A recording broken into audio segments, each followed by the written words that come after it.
আমি ভালো আছি প্রিয়তম।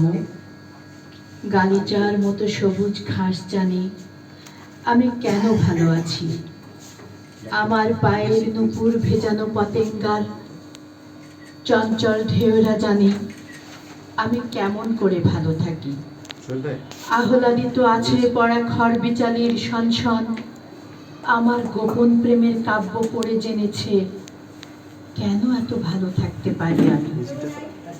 প্রেম আসলে কি জেনেছে উজ্জয়ন্ত প্রাসাদ প্রাঙ্গণে বৃক্ষের বক্ষ, জাত কুল স্বার্থের বাইরে যে প্রেম, মানুষ না মানুষের ঊর্ধ্বে যে প্রেম, তা এখন আমি লালন করতে পারি অনায়াসে।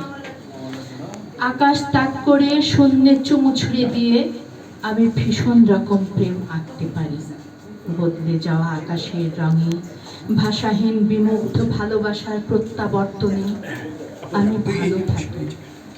আমি ভালো থাকি আমাদের বকুল ঝরা রাতের অক্ষর পড়ে, নিঃশব্দের চেয়ে থাকার ভাষা পড়ে আমি ভালো থাকি।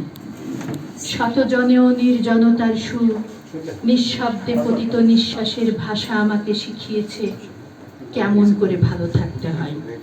আমি সেই বহু ভাষাবিদ ডক্টর মোহাম্মদ শহীদুল্লাহ। নিষ্ঠুরতার ভাষা ছাড়া প্রেম এবং চুম্বনের ভাষা বুকে আগলে খুব ভালো থাকতে পারি।